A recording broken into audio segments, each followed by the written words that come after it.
इंग्लिशमधनं लिहिलेली बिल्डरांची नावं आहेत. असं तो शिवाजी पार्क मधला माणूस, जिथं सेना भवन आहे तिथला माणूस मला सांगत होता.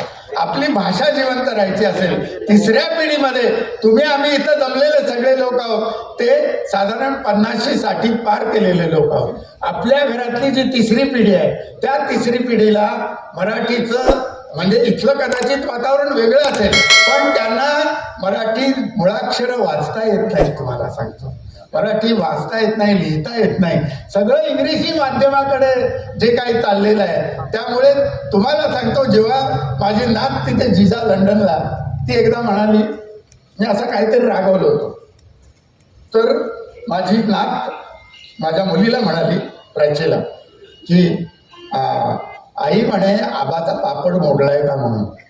म्हणजे लंडन वाढलेली मुलगी, जन्माला आलेली, तिला मराठी वाक्प्रचार माहित आहे. हे कशामुळे? ती हुशार आहे म्हणून नाही, आम्ही लोक मराठी बोलतो म्हणून. आम्ही जर मराठी पुस्तकं घरात ठेवली नाही, ती वाचली नाही, त्या कविता जर म्हटल्या नाहीत, ते श्लोक म्हटले नाहीत, तुम्हाला सांगतो आज कुठेही गेलं, म्हणजे मी धार्मिक असं नाही म्हणत आहे, पण जिथं गणपती असतो ना, तिथं जेव्हा आम्ही आरत्या म्हणायला लागतो ना, म्हणजे ते पंचानन मन मोहन मनिधन सुखकारी, काय शब्दांची लय आहे हो. तुम्हाला सांगतो काय प्रास आहे. तुम्ही त्यातलं धार्मिक असं नाही मी म्हणत तुम्हाला, पण एकेका आरत्यांमध्ये सुद्धा किती मराठीचं एक केवढं मोठं वैभव आहे. त्या याच्यामध्ये कुठे लॉस एंजलिसला कार्यक्रम होता, मी आणि रामदास फुटाणे, आणि ते म्हणाले हे साईबाबांच्या देवळात होता, तर ते म्हणाले 7:30ला कार्यक्रम संपवायचा. म्हटलं बरोबर संपवतो. आणि त्यानंतर तिथे तुम्हाला सांगतो आरती सुरू झाली, आणि ते सगळे सिंधी, पंजाबी, मल्याळम किंवा तमिळ लोक ते सगळे तिथे येऊन माझ्या समाधीची पायरी चढेल, दुःखही हरेल सर्वासाठी, तुमता मी भार वाहीन सर्वता, नवे अन्यथा वचन माझे, असं ते शिर्डीचं ज्याचे लागतील पाय. मराठी शब्द त्या परप्रांतीयांच्या तोंडातून कानी पडताना मला जेवढा आनंद झाला तेवढा कधी कुठे झालेला नाही.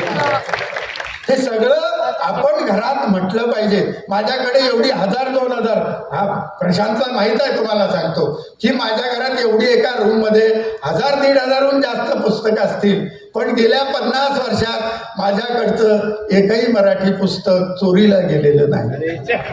ही खंत आहे माझी, ही खंत आहे. तुम्हाला सांगतो मराठी पण हे अभिजात भाषा, हे काही स्वर्गातलं नाही पडत, स्वर्गातलं नाही पडत. तुमचं मराठी हे तुमच्या जगण्यातनं आलं पाहिजे. तुमच्या मराठीचं जे काय मसाला भात असतो, अमुक असतो. मी आणि फुटाणे तिकडनं अकलूज पंढरपूर वरनं निघालो, सातारला येईपर्यंत आम्हाला कुठल्याही ढाब्यावर, कुठल्याही हॉटेलात आम्हाला ज्वारीची किंवा बाजरीची भाकरी किंवा झुणका मिळाला नाही. साहब इधर भाकरी नाही बनतीये, आपको रोटी चाहिए तो बनेगी. हे माझं मराठीपणाचं हे दुःख आहे. अभिजात भाषा मिळाली, याचा दर्जा मिळाला, आणि त्यानंतरचा हा पुरस्कार आहे, मला खूप आनंद आहे. पण हे जे सगळं धन आहे 700 किंवा 1000 वर्षापूर्वीचं, जे भाषा, अशी भाषा जगामध्ये कुठे नसावी. असं काय काय आरत्या आहे, काय काय स्तोत्र आहे, काय काय तुकोबांचे अभंग आहेत हो. तुम्हाला सांगतो असं, म्हणजे उजेडाचा केला दाटोनी अंधार, असा एक अभंग आहे. तुम्हाला काय, तुम्हाला सांगतो त्या असं नांदुरकीच्या तिथं तुम्ही जगभर जाता. तुम्ही त्या भंडारा डोंगरावर गेलात का कधी? 350 वर्षापूर्वी ते एका वाण्याच्या याच्यातलं मीठ, म्हणजे तुमचं मीठ मिरच्या विकणारा माणूस सकाळी उठून त्या डोंगरावर जायचा, आणि एवढे अभंग ज्या माणसानं लिहिले तुम्हाला सांगतो, आज 350 वर्षापूर्वी हे सगळे लिहिले हो.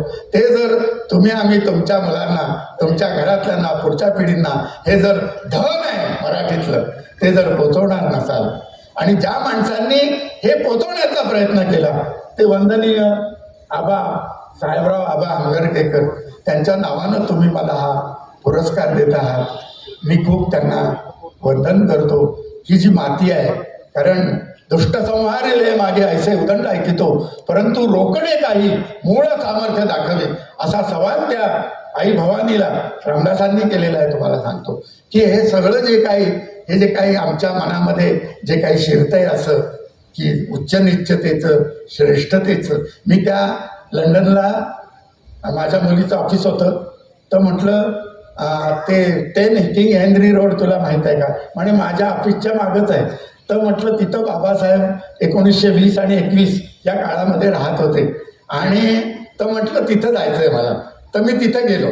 ते निळा दरवाजा वगैरे आणि सोशल रिफॉर्मर वगैरे असं एक इंग्रजी अक्षरांमध्ये पाठी आहे. तिथनं तिच्या घरी आलो मी स्टॅनमोरला आणि 3 ओळी सुचल्या. त्यांनी समारोप करतो. प्रिय भीमा तुझी सावली, प्रिय भीमा तुझी सावली अंगावर पडली, उजेड झाली, उजेड. माझ्या हातून काही कमी अधिक गेलं असेल माफ करा. मी काय कुठल्या